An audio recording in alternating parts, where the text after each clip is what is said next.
How's it going? It's going great, Josh. How are you? I'm doing great. Thank you very much for taking the time to do this interview. Absolutely.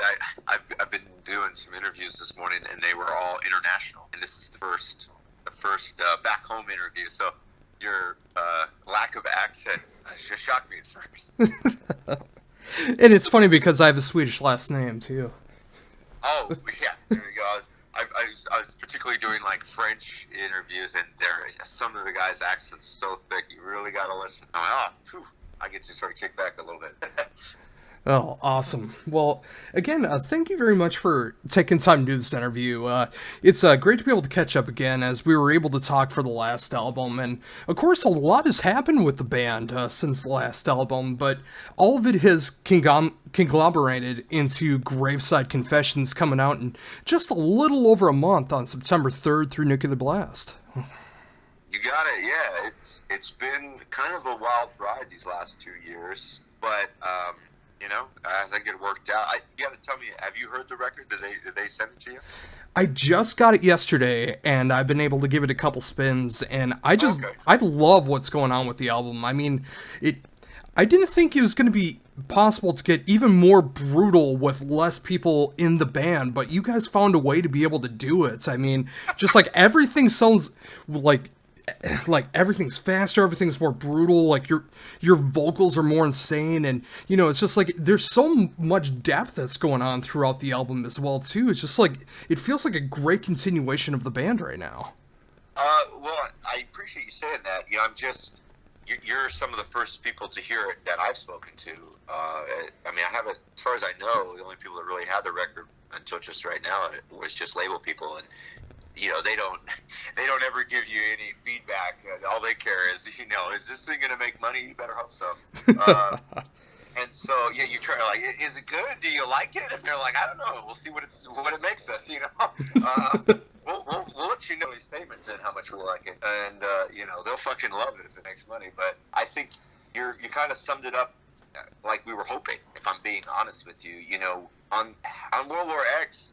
I make the joke a lot, but I think it sums it up the best. We should have called it World War Flex. And it was really that record we wrote with the mindset of we're going to silence critics, we're going to be bigger than the genre, we're going to be the deathcore band that breaks out. And that was a lot of that was coming from the industry. You've probably noticed there's been a bit of a shift on the sentiment towards the validity of deathcore lately. Even all the way up through World War X, we got everybody telling us, don't call yourselves deathcore. You're a modern metal band, right? And that's okay, cool. Sometimes you got to do what the industry asks of you for certain opportunities. And if deathcore is just, horrible music, then sure, we'll be modern metal, whatever it takes. But that's kind of bullshit. The reality is we're a deathcore band. We write deathcore music, and we embraced that on this album. And we really said, we're not writing to silence critics. We're not writing to show people how great of musicians we can be, or the fact that, we can get Alyssa, we can work with Terry Date. Like, you name the big shot, and we'll go do something with them. Watch. That was kind of the whole point of that record. And we really went the absolute opposite direction on this record. You said more brutal with less people. I can tell you that 4 people worked on this album, or 5. Oh yeah.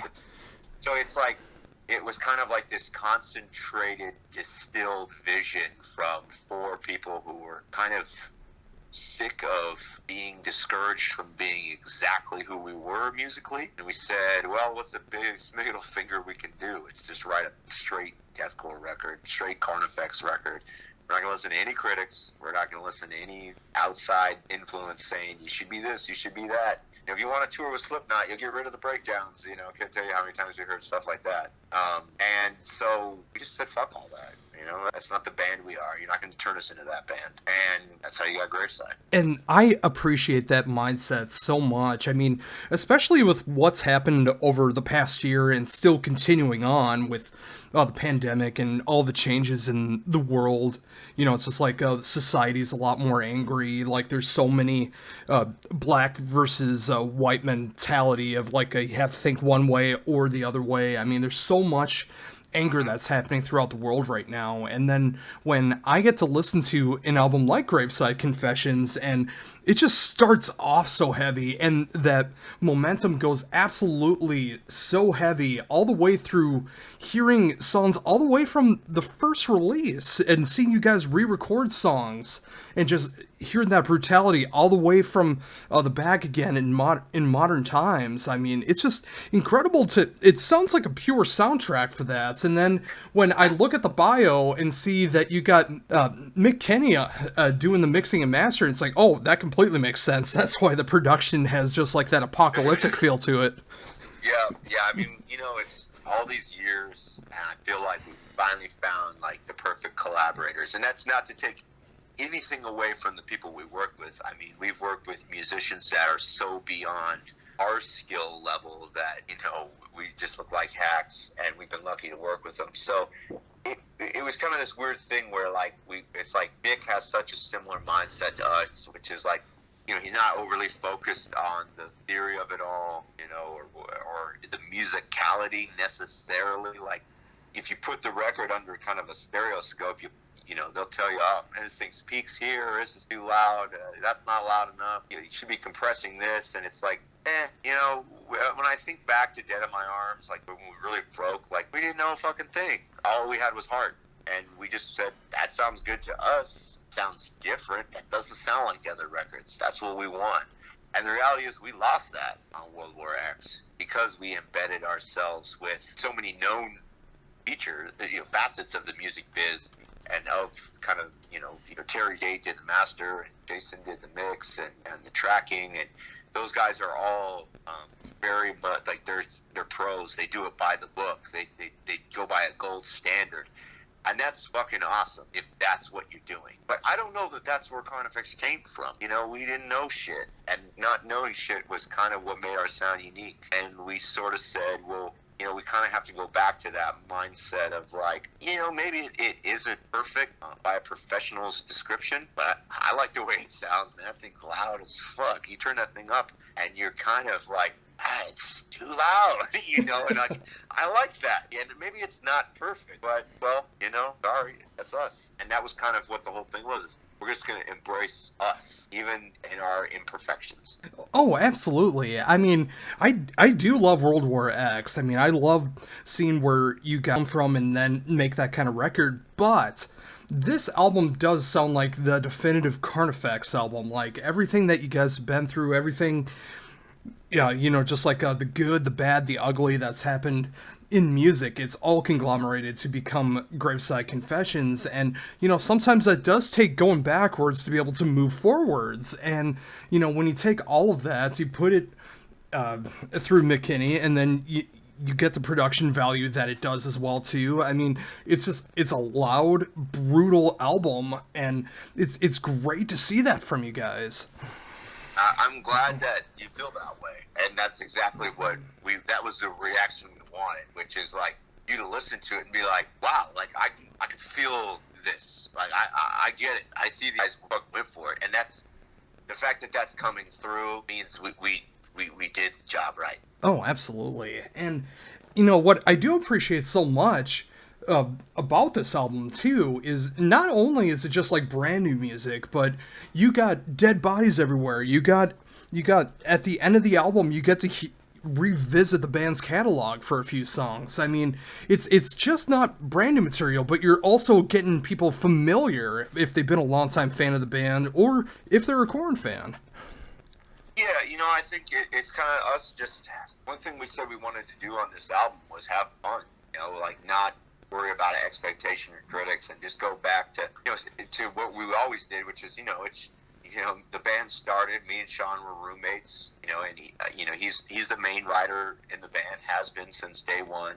Obviously, still is. You hear his riffs all through Carnifex. There's no way around it. And it's when we used to write, it would just be like he'd work on some riffs, play them for me, and if I was like, oh, that's crazy, that's stupid, that's too many breakdowns, it's too diminished, too fast, then we put it in the song. That was kind of like the metric was if we sort of thought it was too dumb to be in an actual death metal metal song, then we were into it. And we sort of took that same approach and just said, let's have fun. And it was the same deal. You know, we had a studio now, thankfully, a dedicated studio where we're able to write and record. And it was just, Sean would write riffs and oh, that's stupid, put that in, you know. And that was just how the record came together.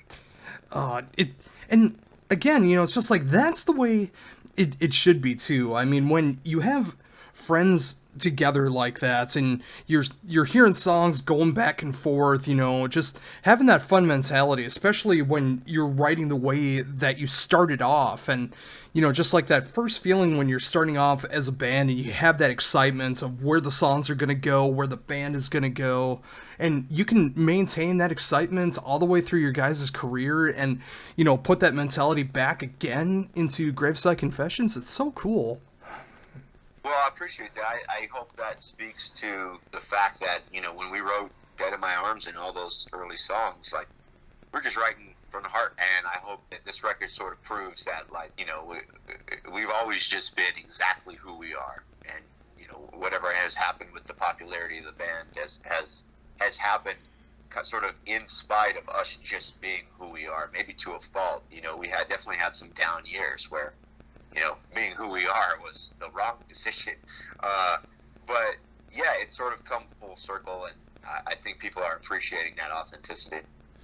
Yeah, and that was just the word I was thinking of too. Authenticity, authentic. I mean, when I hear you guys, especially on this album, it's a very authentic album, and I do appreciate that. Just like you were talking about right in the beginning here, you know, it's just like, you are a deathcore band. This is a deathcore album. When you put this on, it's going to be heavy. It's going to be brutal. It's going to have some fantastic breakdowns. It's going to have some insane vocals on what you do. You get an absolute madman like Mick Kinney being able to make this sound apocalyptic. I mean, just like everything is firing on all the right cylinders on this album, and you hear it through all 15 tracks. I mean, I appreciate you saying that, because it's, you know, it's kind of like, we took risks, you know, like, you know, being kind of, it's a bit of a move away from what we did on World War X and that trajectory that album sort of may have set up potentially. You know, it's kind of like we didn't go bigger, right? When you think, oh man, well, you got to go bigger, right? Get more guests, get a bigger guest, do bigger videos. And granted, the situation of the shutdown, you know, sort of dictated some circumstance to us. But it, you know, it was our mindset was unchanged, which was, we're gonna do us top to bottom, and we're gonna do it the best we fucking can, and we're gonna go for it. You know, the look, going machine, not working with any guests or kind of, you know, big name producers or whatever. Those were all decisions we made, kind of just concentrate us, you know. Oh yeah, and you know, it's like I keep going back to that when I think of the production too. I mean, when you can go from someone to like Terry Day to Mick Kinney, I mean, it shows what the band is capable of too. I mean, it doesn't matter like the amount of people that are involved. It doesn't matter, you know, just like the clientele name or people's resumes. I mean, you're able to adapt to so many situations, and whether it is an album that has a lot of guests, whether it's an album that's just the four of you right now and just writing an album together, I mean, you guys have been able to keep going through here like this. And you know, it's just like, again, when I think about everything that's going on in the world right now, it's just like, I really feel like we needed a Carnifex album in 2021, and I'm glad to see that you guys are still pushing through with that. I mean, yeah, we're stupidly dedicated. You know what I mean? Like, we're probably dedicated to a fault. You know what I mean? There's kind of a reason that if you look back at our, you know, original generation of deathcore bands, I don't know, stayed the course unabashedly. I mean, Whitechapel, you know, they came along right after us. And they're still gnarly, there's no doubt about it, but they've also evolved to a sort of a different band than they were.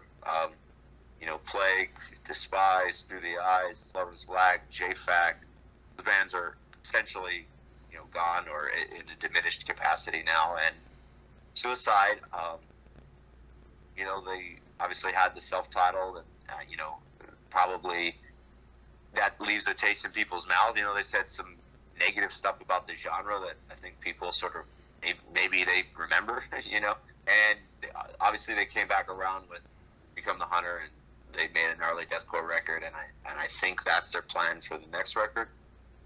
But as far as the bands that just sort of went down on the sword as like, yeah, we're OG deathcore, for all its faults and imperfections, and it led to down years. Like Until I Feel Nothing. I mean, people couldn't give less shit about that record. It got trashed. No one bought it. Couldn't get any tours. Label hated it. That record was unabashedly us too. Look where that got. So, I can think back on times in our career where we looked around and said, fuck everyone, let's just be us. And everyone goes, yeah, that's dumb. Thanks for playing. We did that on Until I Feel Nothing. No one gave a fuck. So it's nice to sort of be in the position where gatekeeper attitude is lessened. People are more open to agreeing that deathcore is in fact real metal. And maybe they're like, Jesus, these guys just haven't given up. I guess it's a war of attrition. At some point, you just got to give them a pat on the back for still being around. So maybe that's where we're at, Yeah, and it's just I've always found that so funny. I mean, anytime that I hear a deathcore band, or when I hear Carnifex, for example, it's just like I never thought that it was false metal. I never thought that this was just like, oh, it's trying to be trendy. I mean, it sounded like a group of guys that just like found a style of music that they wanted to play, and then being able to keep the sound that they've wanted to be able to keep. And it's just like I hear that through everything, and it's just like I still enjoy Until I Feel Nothing, and I enjoy everything that you guys have put out so far, and it's a good representation of where you guys are at the time. But again, it's just like everything that you guys have been through, and I listen to Graveside Confessions. I mean, sometimes just like really maintaining that fact that you're a deathcore band, you write brutal riffs, you have these heavy breakdowns, you're not afraid to play blast beats, you're not afraid to be who you are.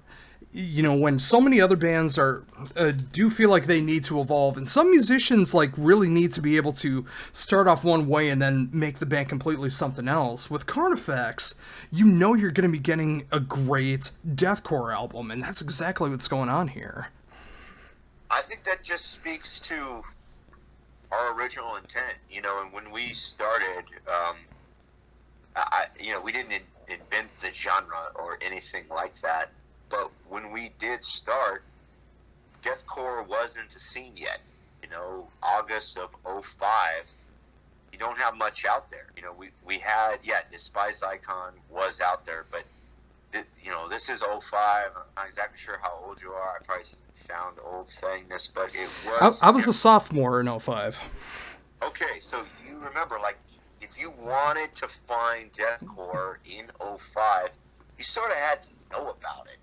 And you had to be able to seek it out. It certainly wasn't like getting released by labels. I mean, 2005, dude, metalcore ruled the earth. You know what I mean?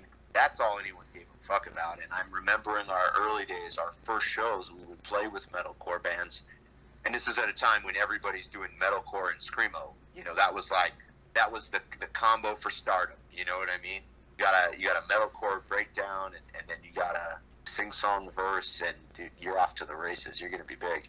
And, we would get up and we would play songs like My Heart in Atrophy, which is one of the first songs that we ever wrote. Slit Wrist Savior came along not long after, probably like the fifth or sixth song we wrote. And people would straight up laugh at us. You're doing, what are these fucking vocals? You're going slower? Dude, what is a blast beat? I remember Sean had a trigger on his kick, and people would just... That's not real drumming. You're cheating. That's fake. You're faking. And I'm like, okay. Well, I mean, this is us. Like, you guys figure it out. We don't care what you're doing. I don't know why you care what we're doing. And it was not, we were not encouraged by anyone. In fact, we were the opposite. We were discouraged from being who we were. And I remember when we tuned in drop A, like, people were like, that's too low. It sounds like everybody was in C. The As I Lay Dying tuning. the Lamb of God to it, you know. And then like Bleeding Through would be B, right? And Bleeding Through was a huge influence on us. And so I remember Sean, he was the one who decided the tuning for the band. You know, he was like, well, Bleeding Through is a B. We need to be a drop A. Like, we need to be even fucking lower. And then, you know, we were out there on, you know, thankfully Corey was a big Deftones fan, a big Stephen Carpenter fan. Stephen Carpenter had been doing 7 strings in a different capacity for a long time, so Corey had a 7 string, and, you know, we could do drop A. And we were just making it up as we go along. None of us went to music school. None of us had music teachers. You know, the most any of us ever got was, you know, Sean's older brother showed him some chords on an acoustic when he was a Boy Scout, basically. And, you know, after that, he just bought some tablets and figured it out. And, you know, he's written the majority of the songs for the band. So we've never come from a place of, you know, technical prowess. It's always just been heart. And our heart was our influences. You know, we love Bleeding Through and we love Cannibal Corpse.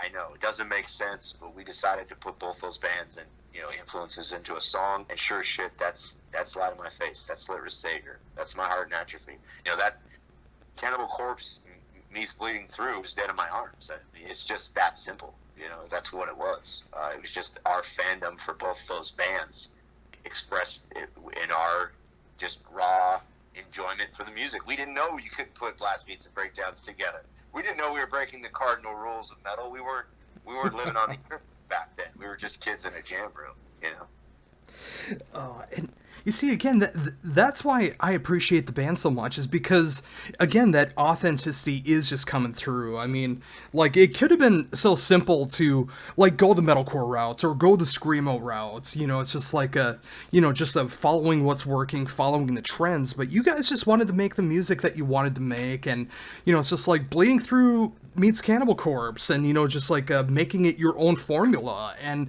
it makes, like, perfect sense now. Yeah. Right? Now you're like, fuck yeah, Bleeding Through meets Cannibal Corpse. But back then it was just like, you know, square peg in a round hole.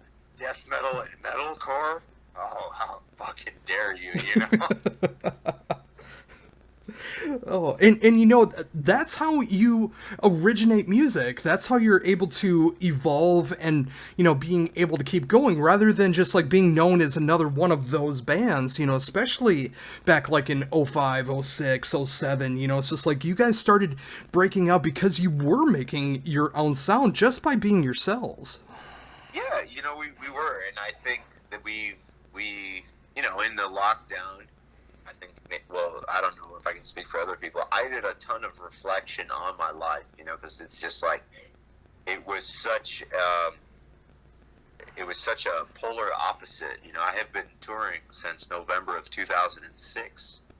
I gave all my 20s and half of my 30s to touring, and to be, you know, where we were with the Meta X tour, we were 12 hours away from bus call. You know, our bus was out of Texas, live in California. He just crossed the Arizona border, was trucking it to California. I had all the crew at my house. The whole band was at my house. We got $45,000 worth of merch printed up, sitting in the driveway waiting to get loaded. You know, then we get the call from our agent, you know, hey, this thing is not happening. The world's turning off. Mindfuck, in all capital letters with an exclamation point, was the best way to describe the next year. You know, and we kind of, that was where we were at while we were writing the record. So do a lot of reflection, like, wow, I'm in this weird fucked up position where I thought I was going to make the most money I was ever going to make in my life, and now I'm tens and tens of thousands of dollars in debt. My business is tens and tens of thousands of dollars in debt, and we're on an indefinite hiatus where all we can do is stream. You know, it's like, it was such a what the fuck feeling that, you know, you go internal. You really go deep into the interior and you try to see, well, man, like, am I meant to be a musician? Is this the world telling me you fucked up? Is this my time to pivot out and do something else with my life? You know, is this my time to double down? You know, and I think, you know, through all of that, you know, we put it into the record, and when you put insecurity and vulnerability into a record, you get authenticity, because you're kind of like, you know, it was a weird thing. Like when we wrote World War F, we were confident. You know, we had just put out Die Without Hope and Slow Death, and those records had really changed the trajectory of our careers, and people were starting to give us a shot and take us seriously, and we were getting some good sales in. And for the first time, after 10 years of being in the band, it's like, wow, we're actually making a few bucks. Like, holy shit, are we pulling this thing off? You know, and then it all ends, and just leaves you with so many questions. And so I think when you can be honest about that insecurity and write a record where you say, look, I mean, I don't know if we're a band. I don't know if people are still listening. I don't know if we're going to do another one after this. In fact, I don't know shit. And I'm going to put all those I don't knows into this album. You get something where if people are paying attention, they go, wow, I feel that. Holy shit, I see it.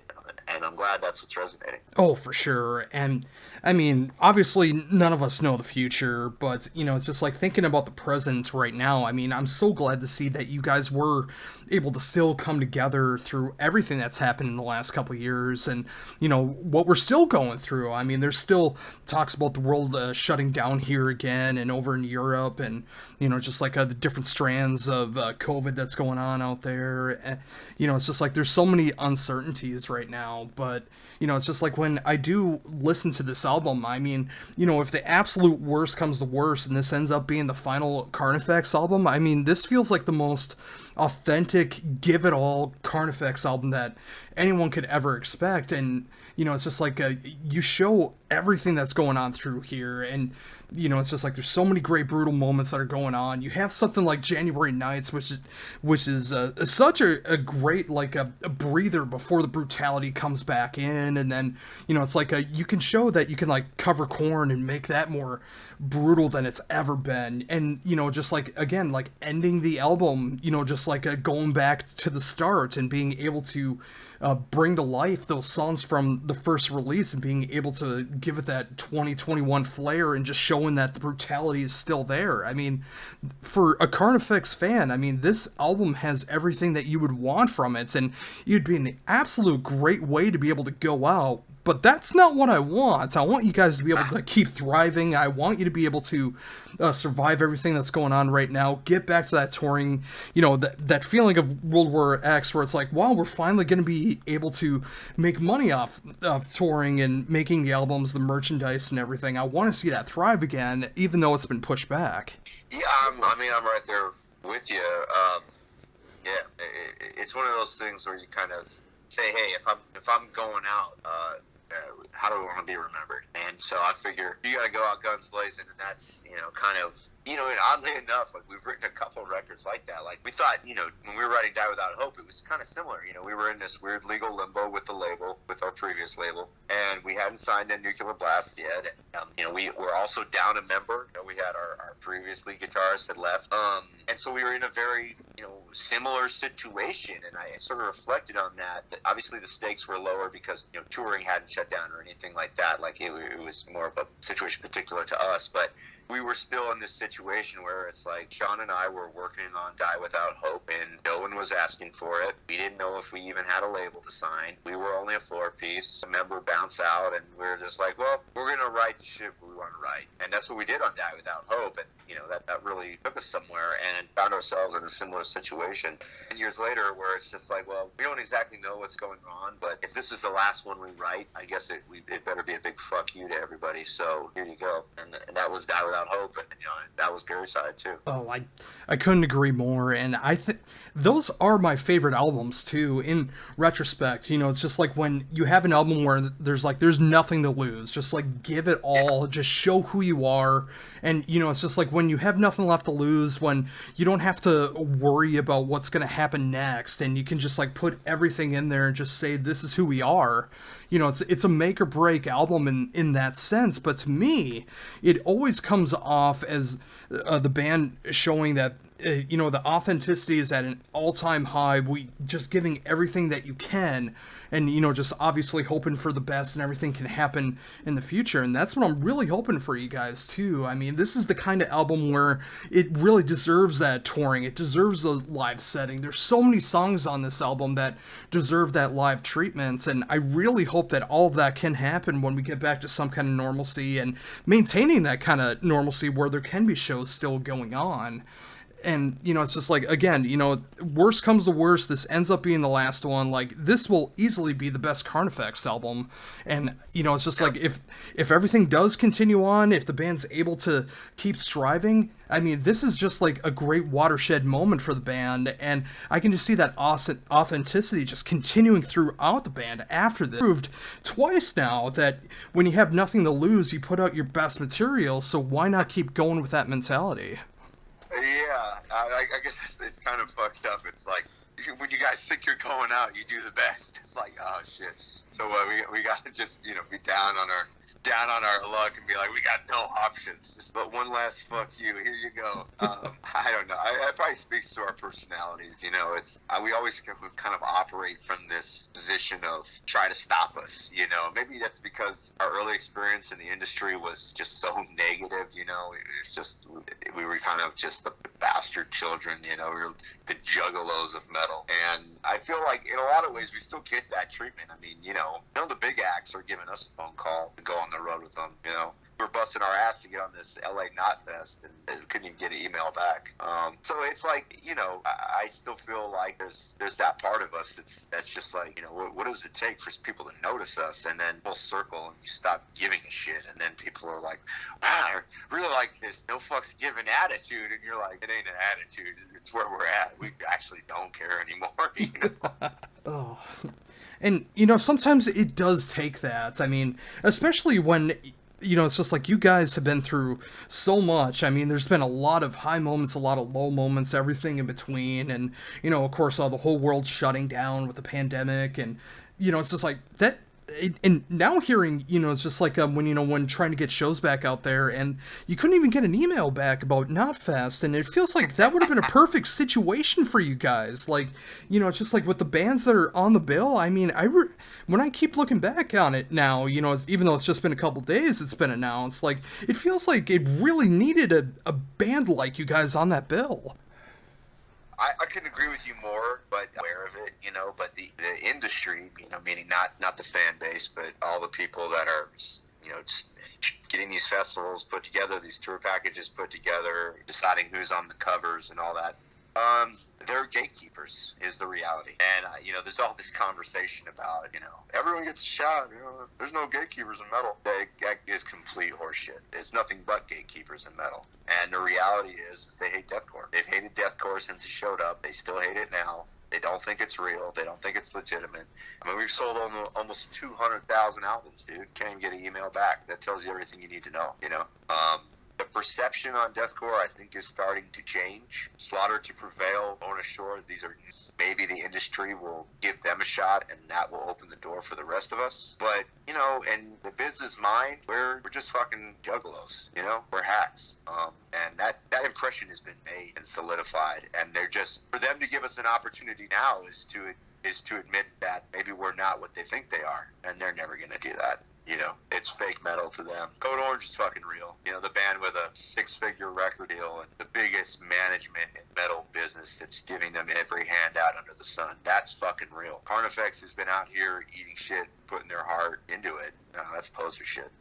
And that's the attitude of the biz, man. And I don't know that it's changing. And that is the sad reality of it all. And that's all the more reason why I do what I do. You know, it's just like, it doesn't matter how big or small or in between the band is. If I enjoy the music, I want to be able to promote it just the same. You know, it's just like, you know, if I get an opportunity to be able to interview Suicide Silence, I want to be able to do it. If I have an opportunity to be able to interview again and being able to talk Carnifex, I want to do it. I want to be able to promote the bands the same, because, like, if I enjoy something, it's on that same level to me. Like, I don't think of, like, music as, like, false metal or not true enough or, you know, poser metal, juggalo stuff. I never think of it in those terms. I just think of the music that I enjoy, and I want to be able to spread that word out there. And you never make it in the biz. Yeah, exactly. I was just going to get to that, where it's just like, no, you got to stick to one style. You got to stick to what works. You just got to talk to the biggest bands in the world, or else you're nothing. And to me, it's like, you know what? That's fine. If I out there and talk to the bands that I care about, give them a platform, being able to have like a real conversation like we're having right now, and people go out and check that out, and hopefully get that spark where it's like, well, I really should check out this new Carnifex album. Then I feel like I've done my job. And you'd be right. I mean, you're operating from a point of passion, and goes back to that authenticity. There's very little authentic about the music business. It's all about money. All the people that are on the business side of it are there because it's the Wild West. There is no bar to entry. Anyone can be a manager. Anyone can be an agent. Anyone can start a label. You literally need an email address and you need to have the silver tongue. If you got those things, you're perfect for the biz. And the biz loves to extort young bands. And if the band doesn't make it, well, I mean, that's just reality.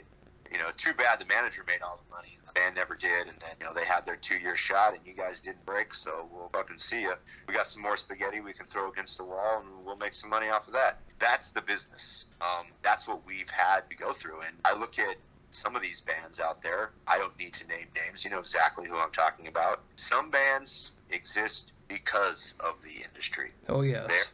They're because some 50-year-old white guy behind the scenes thinks he's cool, and he thinks this band is fucking cool. And he's so fucking cool that he's going to make sure everybody else knows how cool this band is, and he's such a shot caller that you're going to love this band because he knows what good music is. That person is a hack. That person is a fake. Bands they represent exist because of the industry. You take away the handouts, that band sits at home. Carnifex is the inverse. We exist in spite of the industry. All these fucking managers have told us to fuck off. We are on Victory. They took all of our money. Had agents that have taken all of our deposits, never given them back, not giving a fuck about us. Even Slow Death, man, Decibel gave that thing a 2 out of 10. And the guy giving the review never even spoke about the record. All he did was compare it to a trip to Taco Bell the following diarrhea. So we're out here succeeding while people are telling us to fuck off. And I look at some of these bands, they're getting every opportunity to the sun. They didn't earn a single one. They still can't make it. And I just look at those bands and fucking laugh. And that's why I have so much admiration for what you guys have done. And, it's just like I see everything that you guys have done through your career so far. And again, it's just like I said in the beginning, and just like I've been talking about throughout us talking right now, is just that I am so happy that you guys are still here in 2021. I mean, even if you take the pandemic out, I would be saying the same thing, especially if touring was all the same and just like the world was continuing on the way that it was pre-March 2020, I'd be saying the same thing for the reasons that you are saying, because, it's just like the labels do have their particular bands that they want to favor, and, sometimes that changes, and, it's just like, even if they don't even enjoy the music, they just see where it's profitable, they see the songs that other labels or other people are talking about, and they just want to be able to harp on that. But with you guys, I mean, you're able to go out no matter what kind of tour that you guys are a part of, no matter what kind of show, you're able to go out, you're able to put out an amazing show, and you're able to back that up with amazing songwriting and albums, and sometimes you can have the most pristine, clear production, sometimes it's the dirtiest, rawest, loudest production. It doesn't matter, because you're putting great songs together, you're able to show that you can do all these great things, and you're still here right now. I mean, even if it all goes away tomorrow, I mean, you guys have made it this far throughout everyone telling you that you're never going to make it, and you shouldn't be a part of these tours, or not getting emails back. I mean, you're still here right now. Yeah, we're still a big middle finger, and I think that's kind of, I think that's kind of what makes us special in this weird way. Our relationship is with the fans. That's the reason we just did the tour, and I can tell you it was the best tour we ever did. We sold more tickets than we ever sold. We're selling out rooms that we've been playing for 15 years that we've never sold out before with full tour packages. And it was just us and local support. So our relationship is with our fans. Our relationship is with metalheads. A lot of these other bands that we talked about, their relationship is with their manager, with their agent, with their A&R guy. And you know what? They fucking hate the fans. They're Gen Pop. They're idiots. They're dumb. I don't even fucking listen to metal. That's half the guys in a metal band, And it's like, well, Okay, cool. I mean, you got the industry plug. You don't need the fans, I guess. You guys are gonna get great opportunities, whether the fans give a fuck or not. Oh, here, enjoy us on another tour, because they're not the ones making any decisions. You know, it's just some dude in a room cut the check, getting the check, and us fans are making the decisions. You know, that show sold out because fans decided to show up. We sold those shirts because the fans said, "I want to spend my money." It's just that simple. Like, you know, there's nothing else driving it other than people want it, and you can't say that for a lot of bands. Absolutely. And again, you know, it's just like I keep saying it. That's why I'm so happy that you guys are still here. I mean, that fan support really keeps it going. I mean, even if it goes completely like DIY and you just have to keep doing everything by yourselves, and, you know, it's just like a zero label support and the touring and everything. It's what you got going. You know? Yeah.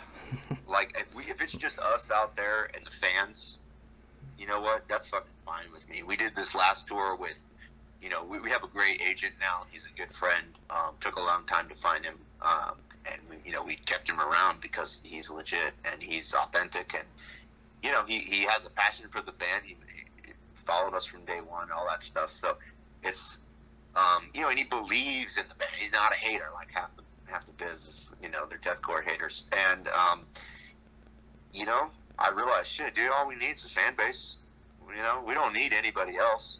And that proved, you know, I'm glad that was such a reinforcement on our decision to just say, hey, this is a record for Carnifex and Carnifex fans, and forget the biz.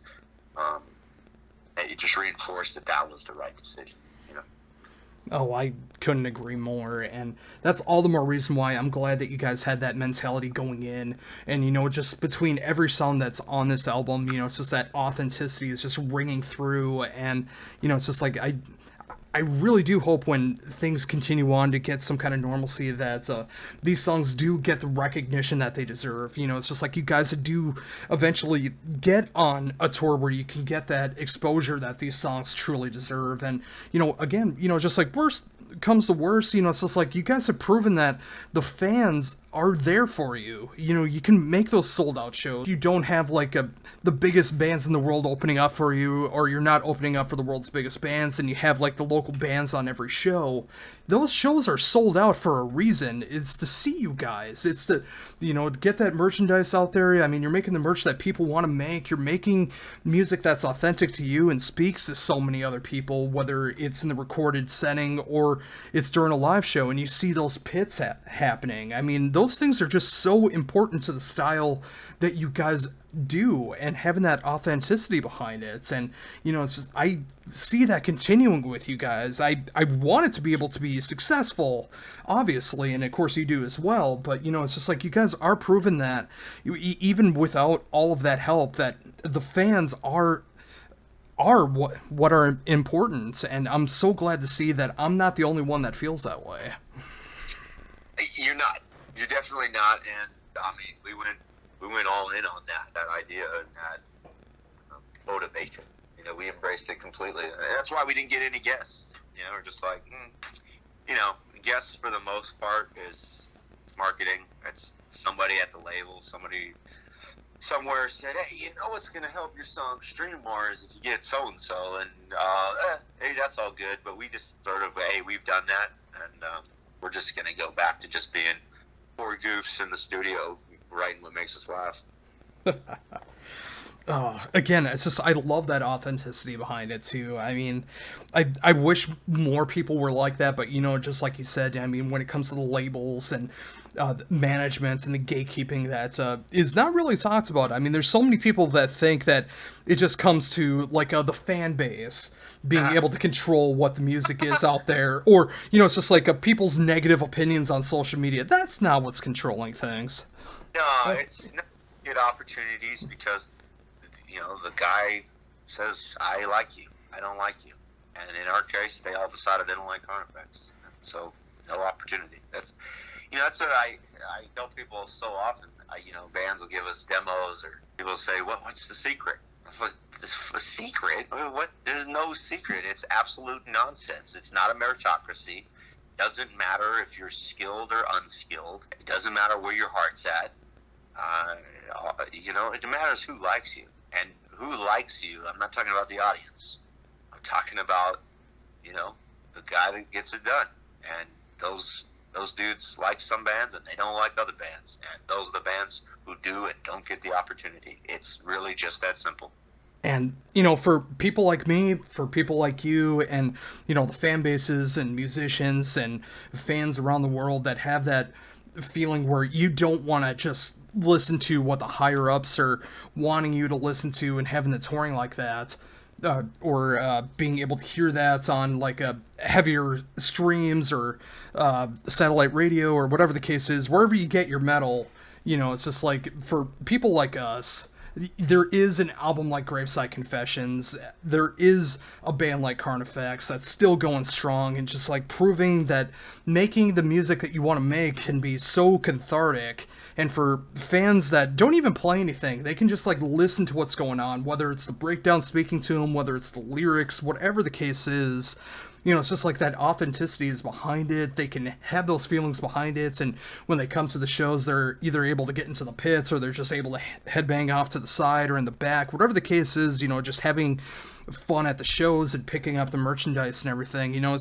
It might be smaller, but those fans are authentic. They're there for you guys, and it's just like that base is still there. And if it wasn't there, it's just like it'd be strange to think about, but again, it's just I'm so happy to see that you guys have that going on, and despite all of the everything that can happen in the music industry, that you guys can put out an album like Graveside Confessions saying this is who we are. And again, it's coming out September 3rd through Nuclear Blast. Just like one of the best labels out there that are willing to put out an album like this. Obviously, there's a lot more that goes into it than just that, but, just like seeing an album like this on a label like Nuclear Blast and hopefully getting more promotion as it gets closer to album release date. I'm so happy to be able to promote an album like this, hopefully getting the word out more and more for you guys. And I just want to see you guys continue to thrive because of that authenticity and just like proving that it's just like, even if it's on a smaller scale and you're not selling out stadiums or, not being a part of Knotfest because you didn't get an email back, that you can still continue onward. Yeah, we will. It's like, that's the great thing about having a relationship with the fan base and not having a relationship with the biz is that they don't get to decide on fate. And they do for those other bands. When they decide they don't like you, you won't be there anymore, and it's just that simple. The biz has already decided they don't like us. They decided that a really long fucking time ago, and they haven't changed their mind. It hasn't fucking mattered. We're still out here putting out records. So there's that part of me that I like that. I like that we're just like, look, we're here, and as long as we got the fans, we're gonna be here for them. And I could kind of give a fuck less whether the higher ups want to deem us cool or not. And it's I've never been cool. I wasn't cool before Carnifex. I don't know that I'm cool now.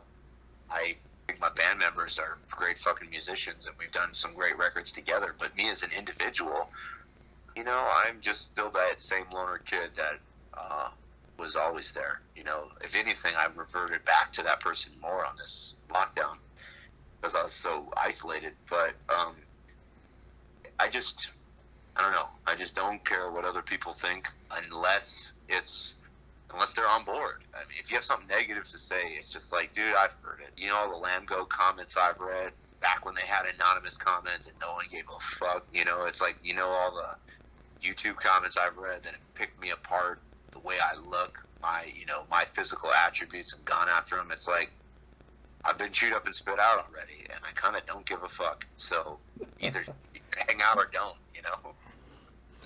Exactly.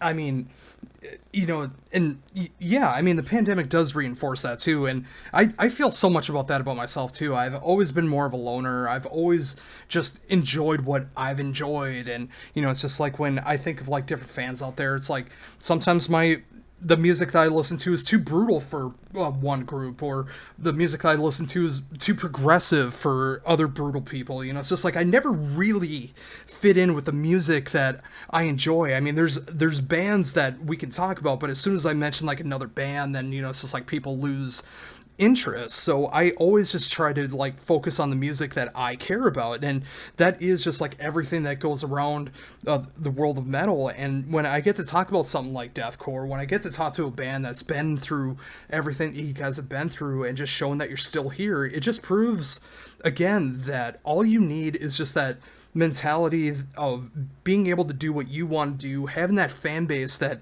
is behind you, and being able to just put out killer authentic music. And I can't say it enough, that's exactly what Graveside Confessions is. It's 15 tracks, 12 brand new tracks that really show off where you are in 2021, and bringing back 3 tracks to show that you can go back to the past and bring it to the present, and it's still just as brutal as ever. And between everything that's going on there and everything that's going to the future, I can't wait for people to check out this album, and I hope they feel the same way that I do, and being able to go out to shows when more shows start to happen and everything that goes along with that, because you deserve it. Everything the rest of the band has gone through deserves it, and of course the music deserves it as well. I appreciate you saying that. Yeah, I mean, we just put it out there, lyrically, musically, all that. Not getting a 5th member. It's all just us sort of saying, accept us or don't. We're over the hoop jumping. Yeah, absolutely. And, I think with that, I think that's a great note to end on, too. I mean, Graveside Confessions is it sounds like. I mean, it's like this is a Carnifex album from start to finish. It is what Carnifex is all about. It's either you love it or you hate it, or you're just discovering it, whatever the case is in 2021. And, for someone like me, I love this album from start to finish. I love everything that's going on here, and just that I can hear the authenticity, even though I've only had the album a day, even I've only been able to spin it a few times now. I heard that authenticity from the first playthrough, and I just hear it more and more the more that I listen to the album. And being able to talk to you as long as we have, I didn't even think it was going to go this long, but it's just like being able to have this natural, authentic conversation back and forth, like as real as it gets. It makes me have even more respect and props for you being able to continue on, being a musician, being able to go out and tour, being able to put out brand new music, even if it means going into thousands upon thousands of dollars of debt, whether it means not getting on a Knotfest one-off, whether it means not being able to tour with Band A or Band B. It's just like you're still here, you're still putting out great music, and I hope that is able to continue for years upon years to come. I appreciate you saying that. Thank you. Oh, absolutely. And again, for everyone listening, Graveside Confessions coming out September 3rd through Nuclear Blast. Absolutely worth checking out. I mean, the 15 amazing, brutal tracks, over an hour long, and I can't wait to be able to hear these songs in that live setting the next time you guys come through Minnesota. And yeah, I mean, it's just been awesome to be able to talk to you again. I mean, it was a great time being able to talk during World War X, but this time, it's just like, it was great to be able to have that real, authentic, feeling conversation going on here with Graveside Confessions.